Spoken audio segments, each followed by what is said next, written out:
ናቸው። ያ ሃይማኖት ድቤት ሲደረግ የማታውቀውን እንድታቅ ይረዳሃል። በተለይ እኔ በጣም ሃይማኖት ውስጥ ዲፕ አንደርስታንዲንግ የለኝም እና የተወሰነ ነው። ከዚህም እኔ ከሃይማኖት ሞር ፊሎሶፊ ነው ሞር የተለያዩ ኖሌጆች ምናምን ላይ ነው እንደውም በአቅም ብዬ እንትን የምለው እንጂ ሃይማኖት ላይ በቃ እንደ ካልቸር ነው። ሃይማኖትን ማየው ይቅርታ አድርግ የኔ ፐርስፔክቲቭ ነው። በቃ ካልቸር ነው። ሃይማኖት ደግሞ ኦነስትሊ ኦርቶዶክስ ይሁን ጴንጤ ይሁን እስልምና ማን ነው እስልምና ይሁን አንዳችንም ሰማይ ቤት ሄደን አላየንም። ገነት ይኑር አላየንም። አምላካችን አልታየም። መጽሐፍ ነው ያለን ሁላችንም። የኔ እምነት ነው የምነግረው። ቴዲ ቁርአን አላቸው እነሱ፣ እኛ ባይብል አለን። ማንም ሰው ያረጋገጠ የለም እና የኔ ካንተ ይሻላል ነው ፍጭቱ። ይሄ ሃይማኖት ያው እንግዲህ እንዲህ ነው። ዓለምም ለስንት ሺህ ዓመት እንደዚህ ነው ሄደውና ግን አሁን እንትን ውስጥ ኢትዮጵያ ደግሞ አሁን በቃ የሶሻል ሚዲያ ዘመኑ ምንድነው? በሃይማኖቱም በአንዳንድ ነገሮች በሞቲቬሽኑም በምኑም በቃ ጥልቅ ብለን እንገባና መደባደብ ነውና ያው ፖለቲካውም እንደዛ ነውና የዛሬው ላይ ስፔሲፊክሊ ሲሄድ እፎይ እስልምናን የሚተችበት ነገሮችን ያውቃል። ኦነስትሊ በደንብ ተዘጋጅቶ ነው የገባው። ከዚህ በፊትም በደንብ ይተቻል። ይሰማል ቴዲ ይሰማኝ? ኦኬ እሺ። እና እፎይ እስልምና የሚያጠቃበትን ነገር ያውቃል። በደንብ ተችብን ፖይንታል ተዘጋጅቶ ነው ሄደው።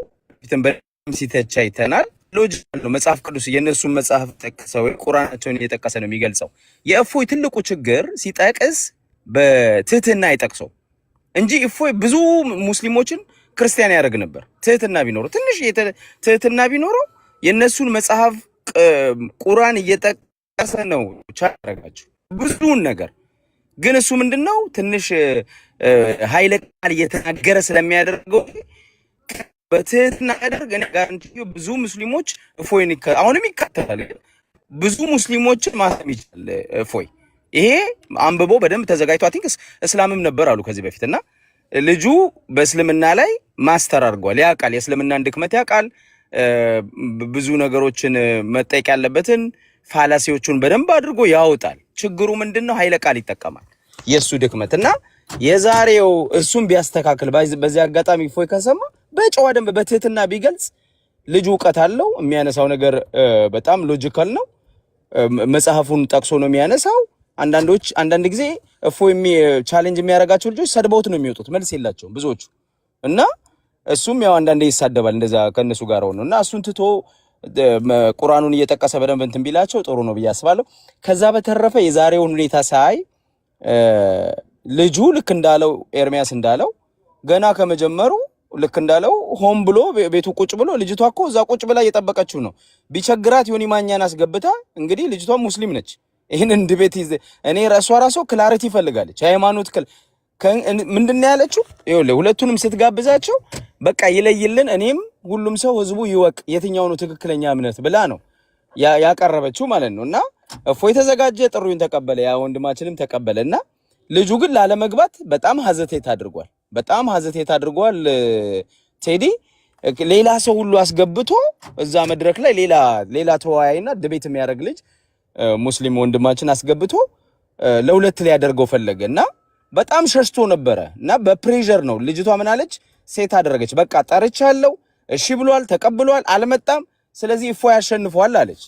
በዛ ግፊት ነው መጨረሻ ላይ የመጣው ማለት ነው። እና ልጁ በጣም ፈርቶ ነበር የሚለውን እኔም አይቻለሁ። የሚለውም ደግሞ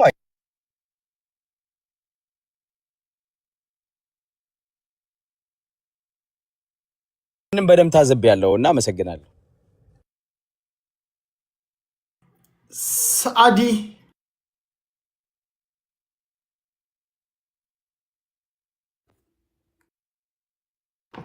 ሰላም ቴዲ፣ እንዴት ነህ? አሉ እግዚአብሔር ይመስገን። እንዴት ነሽ? ሰላም ነኝ አልሐምዱሊላህ። ልቀጥል? ኦኬ። በመጀመሪያ ኤርሚያስ መውጣት የለበትም ቴዲ ስለዋሸ በኡስታዝ ሁሱ ላይ ማለት ነው። ስለምን ወጣ? እኔ ከመጀመሪያ ስለዋሸ ዶንት ቴል ሚ ዋት ቱ ዱ። ይሄ በግል የታዘባችሁትን ሀሳባችሁን የምትገልጹበት ነው። እንዴት ታዘባችሁ? ኤርሚያስ የራሱን ገልጿል፣ ኦኬ ቴዲ የራሳችሁን ትገልጻላችሁ። የኔ አካሄድ እንደዛ ነው። ለኤርሚያስ አይደለም እኔ የምትመልሱት እናንተ ከሁለቱም ልቦናችሁ አይናችሁ ያየውን ነገር ምን ታዘባችሁ? አዲስ ታይምስ የራሱን አስቀምጧል፣ ሊና የራሷን እይታ አለ። ከዛ ሳዲ አንቺ አለሽ፣ ያቢ የጊዜ ጉዳይ እንሰማለን፣ መሐመድን እንሰማለን። እዚህ ላወያያችሁ አይደለም የመጣሁት የታዘባችሁትን እንድትነግሩኝ ነው። ሳዲ የቀጥ ኦኬ እኔ ውይይቱ ላይ እስከመጨረሻው ስለነበርኩኝ ያው ሀሳቤን ነገር ከሁለቱም ፌር ሆኜ ማለት ነው። የመጀመሪያው ከዚህ በፊት የተነገረው መጀመሪያ ያቀረበችው እሷ ናት ለተባለው ይሄ ስህተት ነው። መጀመሪያ ያቀረቡት እነ ሁሱና እና ኢምራን ናቸው። የውይይት ጥሪው ምን እንደሆነ አድርገው አቅርበዋል። ከዛ በዛን ቀን እፎይ አልተገኘም፣ እፎይ ቀርቷል። አንድ ነጥብ ያዙ። ይሄ አይዋሽም በነገራችን እፎይ ስለቀረ ከዛ ደግሞ ለሁለተኛ ለሰኞ ተዘዋወረ። ለሰኞ ተዘዋውረው ቪዲዮ የሰሩት እነ ኢምራን ናቸው። ያቺ ልጅቷ የሰራችው እሁድ ዕለት ነው። እሰበው እራሳቸው የያዙት ጥሪ እያለ ራሳቸው የያዙት ርዕስ እያለ አንተ ዝም ብለህ በተራስህ የምትመራው ለምንድን ነው? አንተ ኮንፊደንስ የለህም እንዴ? በኮንፊደንስ ካለ በራስህ አካሄድ ነው መሄድ አለብህ እንጂ ሰው በመጣ ቁጥር ሐሳብህን የምትቀይር ከሆነ ገሃነብ እንግባ ቢሉ ገሃነብ አብረህ ትገባለህ ማለት ነው። ስለዚህ አሁንም ትናንትና ተገናኙ። ትናንትና ሲገናኙ በሆስት ነው ሁሴን የገባው። አንድ በል እፎይም በሆስት ገብቶ ናቶሎ እንገናኝ ሲባል ምንድነው ያደርገው? ከሴቲቱ ጋር ገባ፣ ከየኒ ማኛ ጋር ገባ። የኒ ማኛ ክርስትና እምነትን ወይንስ ደግሞ ፖለቲካን ክርስትና እምነት ከፖለቲካ ጋር አንድ ነው የሚል ኢሹ ነው ትናንትና ያገኘሁት። ለምን ከተባለ የፖለቲካ ሰው እምነት ውስጥ ምን ይሰራል? እምነት ንጽጽር ውስጥ ከሴት ጋር ሄዶ ለምን ተሸጎጠ እፎይ? እኔ ሐቁን ነው የምነግርህ በነገራችን ላይ ከሴቷ ጋር ሄዶ ሲስቅና ሲጫወቱ እንዲሁም ደግሞ ሌላ ነገር በውይይት መሀል ሲወራ ነበር። ከማን ጋር? ከሴቲቱ ጋር። ሁሱ ግን በኮንፊደንስ ገስቱን ከፍቶ ሆስት ላይ ነበር። ለምን ትዋሻላችሁ? ይሄን ሁላችሁም አይታችኋል። አሁን የቅድሞ ወገናችን ዋሽታል። ትልቅ ሰው ሲዋሽ አያምርበትም። በነገራችን ላይ ይሄ ቅጥፈት ነው፣ መቀጠፍ የለበት። ግልጽ ነው። ሆስት ወንድ ልጅ ሆስት እየጠበቀ ከሴት ጋር እንዴት አፍ ይካፈታል ሰው? ይሄ በጣም ብልግና ነው። ትልቅ ብልግና ነው። ሁኖም ደግሞ ትልቅ ፖለቲካ ነው። በማን ላይ? በራሳችሁ በክርስቲያኖች ላይ እየሰራባችሁ ማለት ነው። ግልጽ ነው። የፖለቲካ ሰው አምጥቶ ከእምነት ጋር ቁጫል ፖለቲካ ለመስራት ለሰዎችን ለማስተዋወቅ ምናምን አይደለም። ወደ ሁለተኛው ፖይንት ሲሄድ ተወያዩ። ውይይቱ ሲጀምር እንግዲህ ርዕሱ ምንድነው ከተባለ በነብያት ነብያቶች የሰበኩት አላህን ወይንስ እግዚአብሔርን የሚል ነው። አላህ እጅ አለው፣ አላህ እንደዚህ ያለው፣ አላህ እንደዚህ ያለው ተባለ። ስለ ባህሪው ገባ። ይሄ ፌር ነው ወይንስ ደግሞ ብልግና ነው? ብልግና ነው። ርዕሱ ተጥሷል። የመጀመሪያው ጀማሪ ርዕሱን ጥሶታል። አላህ እንደዚህ ያለው፣ ነብዩ መሐመድ እንደዚህ ያለ፣ አንሻም በዚህ ያገባት ምናምን። ይሄ ርዕሱ ነው? ኖ አይደለም። ይሄ ብልግናው ነው የሚያመለክተው፣ ጋጠ ወጥነቱን ነው የሚያመለክተው። አንድ ነጥብ ያዝል። ግልጽ ነው። ሁላችሁም ክርስቲያኖች ከዛ በኋላ መጣችሁ እንደተናገራችሁ ትዝብታችሁን ጀስት ፕሌን ቦና እኔ ትዝብቴ ነው። ምክንያቱም ወገናችን ኤርሚያስ እንደተቀነተ በጣም ዋሽተሃል። ይሄ ብልግና አንዴ ጋይስ ኒኮ ብልግና ነው። ለምንድን ነው መረዳት የምትከብዳችሁ? እኔ እኮ ላሰለጥናችሁ የጣርኩኝ እኮ ነው። ውይይቶቻችን እንዲሰለጥኑ ነው። አይናችሁ የታዘበውን ነገር በጨዋ ቋንቋ እንግለጽ። ኤርሚያስ ልቦና ያሳየውን ተናግሯል። አንቺ በተራሽ ልቦናሽ ያሳየሽን ትናገሪያለሽ። ምን አየሽ? ለኤርሚያስ አይደለም የምትመልሽው ወይ ለአዲስ ታይምስ አይደለም። ዛሬ በነበረው የሃይማኖት ንጽጽር በሉት ውይይት ምን ታዘባችሁ? 5 ሚሊዮን ህዝብ 5 ሚሊዮን በሆነ መንገድ በተለያየ መንገድ ሊያይ ይችላል። እንደኔ አይባልም ሰውና አንቺ የራስሽን እይታ ንገሪኝ። እሺ እኔ እሱን ስም አላነሳማ። እዚህ ጋር አንድ ተከታታዮቹ እንዳውቁ ፈልጌ ነውና መዋሸት የለበትም ለማለት ፈልጌ ነው። ቴዲ ይቅርታ። ያየሁት ነገር ቢኖር ሰው ወንድ ልጅ ሆነው በሆስት ተገናኝቶ ከሴት ጋር እንዴት ሄዶ ያወራል? ወገናችን እፎይ ይሄ ስህተትና ብልግና ነው እያልኩ ነው ያለሁት። ሁለተኛ ስለ እምነት ሊወራ የፖለቲካን ሰው ይዞ መጥቶ አስገብቶ እከሌ ካልገባ ለምን ፈርታል? ውይይት ላይ ከገባ በኋላ ደግሞ ኡስታዝ አይዞ ፈርታል። ከፈራ ሲጀመር ለምን ተቀበለው? ከፈራ እኮ አንድ ሰው ሆስት ሲጀመር ከጅምሩ አይቀበልም። እንወያይም ብሎም አይጀምርም። አንድ ሰው ከፈራ ፈራ ነው አይደል እንዴ? ሁሱ ግን በኮንፊደንስ ሄዶ ሆስት ልኮለት ተገናኝቷል። ፈርተ ሞክ ለማድረግ ፈልጎ ሁሱ ግን ያንን ሁላ አልፎ በትዕግስት በጨዋ በእውቀት አይታችኋል። በትትና ማለት ነው ያለውን ትትና። አንድ ሰው እውቀት ኑሮት የፈለገ ነገር እንኳን ቢያወራ ትትና ይጠይቃል። ትትና የእምነት መሰረት ነው። በመጀመሪያ ጊዜ አንድ ሰው ወደ አንተ ሊመጣ የሚችለው ትትና ስነ ምግባር ሲኖር ብቻ ነው። ይሄን ደግሞ ትትናና ስነ ምግባር ያየነው ማን ጋር ነው ሲባል ሙስሊሞች ጋር ነው፣ ሁሱ ጋር ነው ያየነው። ይሄ ክርስቲያኖችም የምትመሰክሩለት ከውይይቱ በኋላ መታችሁ የመሰከራችሁት ነው። ራሴ ኤርሚ ቤት ወገናችን ቤት ሁሱ ትትና አለው ብሎ የመሰከሩ ብዙ ክርስቲያኖች ሰምተናል፣ አይተናል። ከዛ በኋላ ደግሞ ሻሃዳ ሂደው እሱ ቤት ሁሱ ቤት ሻሃዳ ሲይዙ እንዳመሹ ሁላችንም አይተናል ለማለት ነው። ቴዲዬ የመጨረሻ የምናገረው እባክህን እፎይ ከዚህ በፊት 3 ኡስታዝ ይምጣና አንድ ላንድ ይገጥማቸዋለሁ ሲል፣ ትናንትና ግን ኢምራን ሲገባ ኢምራንን ፈርቶ ግዴታ ሁሱ ይምጣልኝ ያለበት ምክንያት ለምንድን ነው? ለምንድን ነው ከተባለ ይሄን ግልጽ ላልግላችሁ። አንደኛ ሁሱ እሱ ብልግና ቃላት ሲጠቀም እፎይ ሁሱ ያንን ብልግና ቃላት አውጥቶ አይናገርም። እንዳያችሁት ስነ ምግባሩን አይታችኋል። ምንም ነገር ደቂቃ እንኳን ራሱ ሲበላው ይሄ ብልግና ነው። ደቂቃ እያቆመ ጥያቄ አይጠየቅም። ይሄ በጣም ያሳፍራል ማለት ነው። ግልጽ ነው። ስንት ሰዓት በሙሉ ደቂቃ አቆመ። ሁሱ ግን ቀጥል እያለ ትትናውን አይታችኋል። ስለዚህ ለዛ ነው አይመጣጠኑም። እውቀት ያለው ሰውና ፖለቲከኛ ሰው አይመጣጠንም ያልኳችሁ ለዚህ ነው። አንድ የመጨረሻ ጥያቄ አንሳልሽ። እሺ ጠይቅኝ። በእስልምና እምነት ውስጥ ያሉ አስተማሪዎች ቁርአንን ይዘው በክርስትና ውስጥ ያሉ ደግሞ ባይብልን ይዘው ሁለቱም የራሳቸው ሪፈረንስ ፖይንት ያለው መተዳደሪያ ደንብ ወይም ደግሞ ዶክትሪን የሚቀዳበትን ቅዱስ መጽሐፍ ይዘው መወያየት ይችላሉ፣ ንጽጽር ውስጥ መግባት ይችላሉ ብለሽ ታስቢያለሽ? መወያየት ይችላሉ። ለምን ባይበል ላይ ራሱ ትሄዱ አንብቡ፣ ተመራመሩ፣ እውነቱን ያዙ ይላል። ስለዚህ እውነት እንደሌለው ገና አንብባችሁ ተረዱ እንደሚል ትረዳለህ መጽሐፍ ቅዱስ ነው። ስለዚህ ማንበብ አለባችሁ፣ መረዳት አለባችሁ፣ መነጻጸር አለባችሁ ብዬ አምናለሁ። ያ ማለት እኔ መጽሐፍ ቅዱስ የእምነት መጽሐፍ ነው ለእናንተ፣ ነገር ግን እውነተኛ አምላክ ቃል ነው ብዬ አልቀበልም። ለምን ማስረጃ ስለሌለ ማለት ነው። ነገር ግን እውነት የለውም፣ አንብቡ፣ ተመራመሩ፣ መልካሙን ያዙ ይላል። ስለዚህ እውነት አላችሁ ሳይሆን ያለው መጽሐፍ ቅዱስ አንብቡ፣ ገና አንብቡ፣ ወደፊት እውነትን እንዲታገኙ እያለ ነው። ስለዚህ እኛ ሙስሊሞች ደግሞ እንሰብካለን ቁርአንን። ስለዚህ እውነቱን ሲያገኙ እየሰለሙ እንዳሉ ወደፊትም ይሰልማሉ ማለት ነው። ግልጽ ነው። ይሄው ማስረጃ ከመጽሐፍ ጨርስ እንዳጠቃልን። እሺ ይቅርታ ትሄድ ጋይስ ማለት ነው። ጋዜጠኛ ነኝ እኮ ማለት ነው። እንዴ ስርዓት ያዙ እንጂ ጥያቄ ልጠይቃችሁ ስለ ኦኬ ጥያቄ ምንድን ነው በሉኝ እንጂ አስቸገሩኝ እኮ። ትናገሪያለሽ፣ በቂ ደቂቃ ሰጥቻለሁ። ኢትስ ኦኬ ችግር የለውም። እስኪ በቃሽ። አሁን ለምሳሌ መጽሐፍ ቅዱስ ዝም ብሎ ነው እኔ አልቀበልም እውነት ስለመሆኑ እጠራጠራለሁ ካልሽ፣ አንድ መጽሐፍ ቅዱስ የያዘ ሰው አንቺ ቁርአን ይዘሽ እንዴት ሊያሳምንሽ ይችላል? ዲቤት ልትቀመጡ ትችላላችሁ? ኦኬ ልመልስ። ኦኬ መጽሐፍ ቅዱስን አልቀበልም፣ የአምላክ ቃል ነው ብዬ አልቀበልም። ምክንያቱም ጳውሎስ ሲናገር እኔ የምናገረው በሞኝነት እንጂ አምላክ እንዳዘዘኝ አይደለም። ስለዚህ አንድ ተራ ሰው በሞኝነት እንደጻፈውና እንደተናገረው ነው ማምነው፣ የአምላክ ቃል ነው ብዬ አላምንም። ነገር ግን ህዝቡን ለማስተማር ህዝቡ እውነቱን እንዳቅ እንድነጻጸር እፈልጋለሁ። ያ ማለት እኔ መጽሐፍ ቅዱስ ላይ ማስረጃ የምናገረው ሰዎች እንዳምኑ እንጂ እኔ ስላመንኩበት አይደለም። 2 ነጥብ ያዝ። ሌላ ጥያቄ አለ? ትሄድ ቀጥል። አጠቃይና ወደ ያቢ እንሄዳለን። ጥያቄን ጨርስ። እኔ ላጠቃል ጥያቄን ጨርስ። ቴዲ ጥያቄን ጨርሻለሁ። አጠቃይና ወደ ያቢ እንሄዳለን። ያ 2 ደቂቃ ተፈተነ።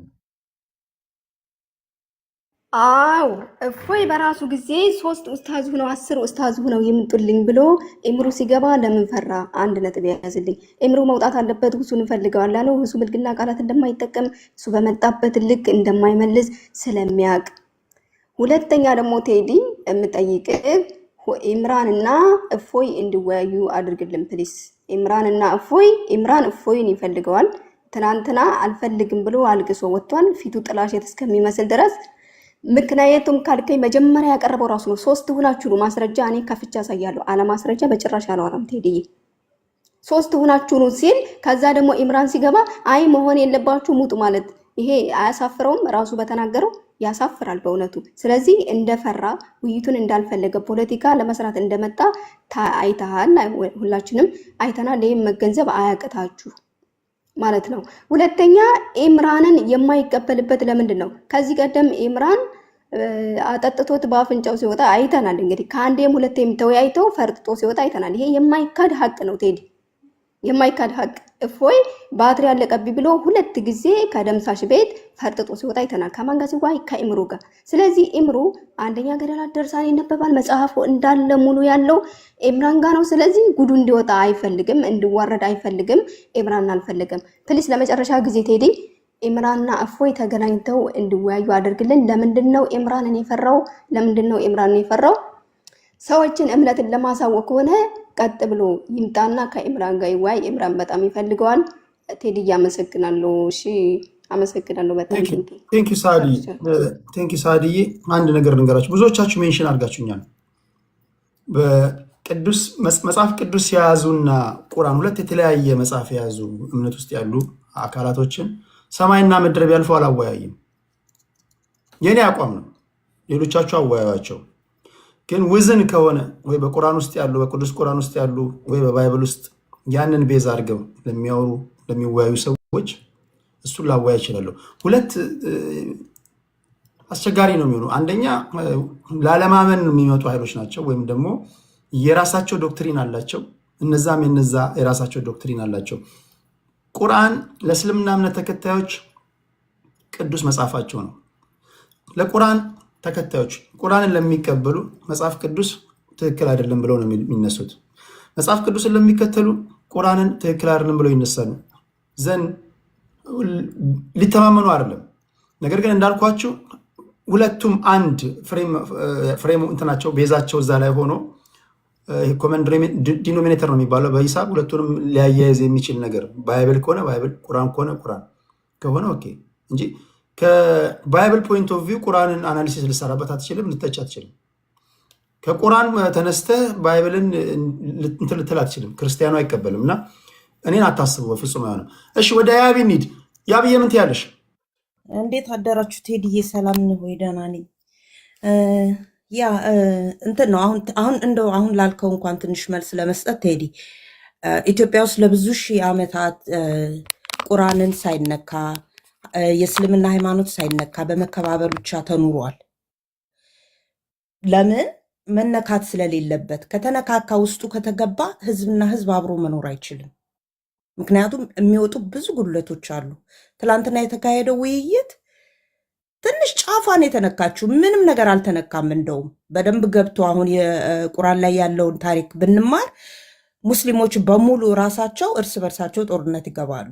ለምን እስከዛሬ ሸወዳችሁን የሚል ብዙ ነገር ይማራሉና እንትን ይፈጠራል። ለዛ የድሮ ሃይማኖተኞች አባቶቻችን ይሄንን ነገር ስለሚያውቁ ሙስሊሞችን ማክበር ስለሚወዱ ብቻ ኢትዮጵያኖች ይሄን ነገር ሳይነካካ ሳያውቁ ቀርተው አይደለም፣ ሳይነካኩ ኖረዋል። በኋላ ላይ እንዴት ተጀመረ ተብሎ ቢባል ግን መነካካት ጀመሩ። የቁርአን ተከታዮች ሙስሊሞችን ክርስቲያኖችን አታክ ማድረግ፣ የእናንተ ክርስቶስ እንደዚህ ነው፣ የእናንተ እንትን እንደዚህ ነው ምናምን የሚል ነገሮች መፈጠር ጀመሩ። ይሄ ሲጀመር ነው ዛሬ እፎይን የሚባል ተዋጊ እንዲህ በቃ የማይደክም ኃይለኛ ወጣት የተፈጠረው እንጂ አባቶቻችን ሳይነካኩ እንዲሁ እያከበርናቸው በሰውነታቸው ፈጣሪ የሚነግረን ሰውን በሰውነቱ አክብር ብቻ ነውና በቃ ይህንን ብቻ እያደረግን እንኑር። በተማሩ ጊዜ ራሳቸው ይማሩ፣ ራሳቸው መጽሐፋቸው በገለጠላቸው መጠን ይማሩ ተብሎ ተትተው ነበረ። አልሆነም። ስለዚህ አሁን ስለነካኩ ነው ይሄ ነገር የተጀመረው። ኦኬ ከተጀመረ በኋላ እንዴት ነው መገለጽ ሲጀምር ብዙ ሙስሊሞች አሁን ዛሬ እፎይ ቤት ገብተህ ብታይ ቴዲ ሙስሊሞች ናቸው ቁጭ ብሎ የሱ ተከታይ። እሱን ተውና አጠቃላይ በሁለቱ መካከል ስለነበረው ሂደቱን ሂደቱ ላይ በቃ እንደ ቅድም እንደውም እውነት ተናግሯል ዛሬ ወንድማችን። ልጁ በጣም ፈርቶ ነበረ። እሱ አሁን ልጁ ሀምብል ነው በእውነቱ እሱ የሚባለው ልጅ ሀምብል ነው። ግን ይሄ ማነው እሱ አሁን እሱ የምጠራው ልጅ ከእሱ ጋር ካልተወያየ የምትለው ልጅ በጣም ተሳዳቢ ነው። ምንድነው አሁን እኛ በእምነት ቤታችን ማንፈልግ ከፕሮቴስታንቶች ራሱ ማንፈልገው ማንወያየው ሰው አለ። ምክንያቱም በስነ ስርዓት ቁጭ ብሎ ዲቤት ማድረግ የማይችል በትርጉም የማያስረዳ ለምሳሌ አሁን የተናገሩ እውነት የሚባለው ልጅ ጋር ቁጭ ብለው ኦርቶዶክሶች አይወያዩ መወያየት ስለማይችል አይችልበትም። ስለዚህ ያም አሁን ያኛው ልጅ የኡምራን የሚባለው ልጅ እንደዛ ነው። ከሙስሊሞቹ ማለት ነው። ለምሳሌ ዮሐድ ማነው እንትና 10 ይምጡ ኡስታዞች አይደለም 3 10 ይምጡ፣ ግን ያ ልጅ በጣም ስለሚሳደብና ዲስሪስፔክት ስለሚያደርግ እንትኖችን ወደ ሌላ አቅጣጫ ስለሚቀይራቸው አይፈልግም።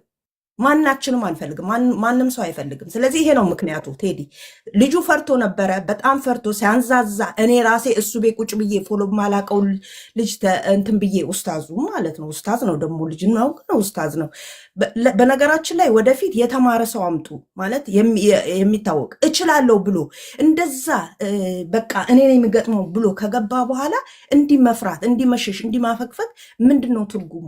በጣም ነበር የፈራው። ፈራ። እሺ ኢትስ ኦኬ ካልቻለ እኮ አልችልም ይሄኛው ልጅ ያግዘኝ ብሎ መጀመሪያ ቪዲዮ መስራት አለበት። በቃ ሂደቱ የነበረው ሂደት ቪዲዮ ላይ አላሳወቀንም። ወይም ደግሞ ልጅቱ ሆስት የነበረችው ልጅ አትችልም፣ እሷ ጋር አንቀርብም። አሁን ሴትን ሲያወርዱ ሴት ሆነው ሴቶችን እያወረዱ እሷ ቤት ለምን ተካሄደ የሚል ነገር ከሃይማኖት እንደሰበከች ነገር አድርገው ሲነሱባት፣ እሷ ላይም ደግሞ ሊነሱባት ነው። ኤኒዌይ የነበረው ሂደቱ አንደኛ ግልጽ አላደረጉትም አውቀው ግልጽ አድርጎ እፎይ በደንብ አድርጎ ደጋግሞ አስረድቶ እየጠበቅን ነው እኛ። እሱ በስነ ስርዓት ተገኝቶ እንትን እያለ ነው፣ ልጁ ግን አልተገኘም። ሌላው ግን ፖይንት አሁን ለምሳሌ ሁለቱም ላይ ነው አሁን ፖይንት የማደርገው ማለት ነው፣ ውይይቱ ላይ ከነበረው ፖይንት ማለት ነው። በእምነት መጽሐፎች ላይ የሱር ነው የሚል እኔ ከተረዳው የሱር ነው የሚል ምላሽ የለም፣ መኖር የለበትም። የሱር ነው ለምሳሌ አምላክ ሞቶልሃል ሲለው የስ ማለት አይችልም፣ ኖም ማለት አይችልም።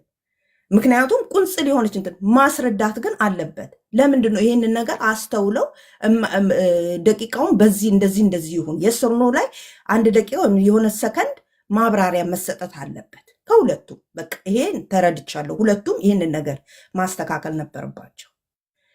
ምክንያቱም ምንም አይነት በመጽሐፍ ቅዱስ ብትሄድ ለምሳሌ ብዙ መመራመር ይጠይቃል፣ ማብራሪያ ይጠይቃል መልስ ለመስጠት እና መጨረሻ ላይ ልጁ ስላልቻለ በደንብ እንትን ማለት ስላልቻለ ሀምብልነቱን መርጦ ሀምብል ሆኗል። በጣም እግዚአብሔር ይስጠው፣ ጎበዝ ልጅ ነው።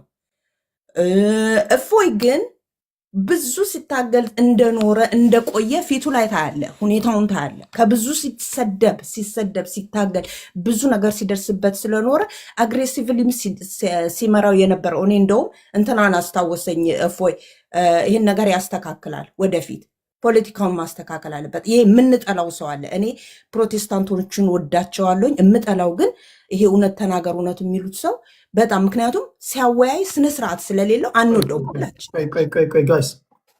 ቴዲ ለሁለተኛ ጊዜ ፎከስ ዛሬ በሆነው ነገር ላይ የምትጠላሉ የምትዋደዱ እኔ እናንተን ላገናኝ አይደለም እዚህ ያመጣሁት። ዛሬ የሆነውን ነገር እንዴት ታዘባችሁ? እዛ ላይ ብቻ ፎከስ አድርጉልኝ። እሱ ሌላ አጀንዳ ሌላ ቦታ ላይ ታወራላችሁ። ያብዬ እሺ ቴዲዬ ምሳሌ መሆኑ ነው እኔ የገለጽኩት እንትኑና ምሳሌው ምንድን ነው? አሁንም ያን እሱ ማነው እሱ ጋር ወይም ደግሞ ሌላ 10 ኡስታዞች ጋር መወያየት ይችላል እፎይ። ከሌሎቹ ከዛ ልጅ ጋር ግን መወያየት አይችልም። ምክንያቱም አሳይቶናል ከዚህ በፊት አይደለም እንትና ብቻ ሁላችንም ማንም ሰው የማይስማማበት ተወያይ የሆነ ልጅ ነው እና ሰው ከእንትኑ ከምግባሩ መወያየት አይችልም። ከሁሱ ጋር ግን መወያየት ይቻላል መቼም። ግን ያንን ጥፋቱን አስተካክሉ። ይሄ አውቆ አላካችሁልኝ ምን አላችሁ እኛ ራሱ በጣም እስኪ ገርመን ድረስ እና ይቅርታ መጠየቅ አለበት ሰውን ወጥቶ ክርስቲያኑንም ሙስሊሙንም። ሙስሊሞች ዲቤት ውስጥ አትግቡ፣ እንደዚህ አይነት ነገር ውስጥ ከክርስቲያኖች ጋር በቃ የማየውን ነገር ነው። ከገባችሁ ግን በስነ ስርዓት ግቡ። በቃ ከፈለጋችሁ በስነ ስርዓት ለመማር ግቡ። አታክ ለማድረግ ሳይሆን ለመማር ግቡ። ህዝቦቻችሁን ለማስተማር ነው ምለው። ቴዲዬ አመሰግናለሁ። ያብዬ በተቻለ መጠን ዛሬ ስለሆነው ብቻ ዛሬና ዛሬ እዚህ ውስጥ 8-9 ሰዎች አላችሁ። እይታችሁን እኮ ነው የምትነግሩኝ። እንዴት አያችሁት? የሁላችሁም እይታ የግድ መመሳሰል አይጠበቅበትም። ሁሉም ሰው የራሱ እይታ አለው። አእምሯችን ፕሮሰስ የሚያደርግበት መንገድ አለ። የእውቀት ደረጃችን አለ። አናላይዝ አድርገን ደግሞ አውትፑቱን ነው እዚህ ጋር ለአድማጭ ተመልካች የምንናገረው። 1000 ሰው ባስገባ 1000ያችንም የተለያየ እይታ ነው የሚኖረን። በዛ ላይ በእምነት አንድ የሆናችሁ ደግሞ ትደጋግፋላችሁ። የቲፎዞም ጉዳይ አለበትና በተቻለ መጠን ዛሬ ልቦናችሁ ያሳያችሁን ምን አያችሁ፣ ምን ታዘባችሁ የሚለውን ብቻ ንገሩኝ። የጎንዮሽ መወጋጋቱን ተውና። እሺ ያብዬን አመሰግናለሁ። የጊዜ ጉዳይ ሰላም፣ እንዴት አደራችሁ? ሰማሉ ቴዲ እንዴት ዋላችሁ? በመጀመሪያ ያው ቴዲ የሚባሉ ሰዎች ኢትዮጵያዊነትን በጣም አጽንተው የሚወዱ የኢትዮጵያዊነት ምልክት በጣም የምወዳቸው በጣም የማከብራቸው። እኔ አንድ ነገር ሰው በመሆን ብቻ ሰውነትን አስቀድመህ በዘር በሃይማኖት በተለያየ ምንም በቀለም ሳትለያይ እውነትንና ምክንያቱም ምንድነው መሰላችሁ ከዛ አልፍ ሲል ግን መናገር እንፈልገው ትናንትና በነበረው ላይ ትናንትና የነበረው ምንድነው ካላችሁኝ የኔን እይታና የኔን ምልከታ ነው።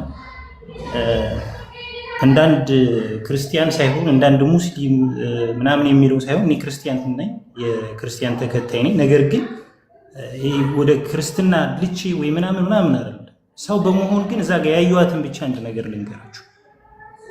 ትናንትና የነበረው በጆኒ ቀጥረው በእሷ ምክንያት ያመቻቻቸው ያገናኛቻቸው እሷ ነበረች ልታገናኛቸው የተነጋገሩ። ሲገናኙ ደግሞ ምን ማድረግ ነበረባቸው? ማንም ሰው ሳይኖር እሷን ማገናኘታቸው ልትወርድ ነው ተነጋግረው የነበረው። ነገር ግን እሱ እፎይ ቁጭ ብላ ልክ እንትን ስትላቸው ከዛ በኋላ ዮኒ ማኛን የሚያስገበችው ለዛ ዮኒ ማኛ እዛ ውስጥ አልነበረበትም። ነገር ግን ስትጠብቃቸው ሲላክለት አይመጣም። ባትሪው 8% እስከሚቀረው ድረስ እፎይ እየጠበቀ ነበር። ወደ 80 ምናምን ሰው ቁጭ ብሎ ማለት ነው። እሷ እየላከችለት አረ ላኩት እየላክን ነው እየመለሰብኝ ነው እያለች እሷ እየላከች ስክሪንሻት አድርጓለች። ዮኒ ማኛ ስክሪንሻት አድርጎታል።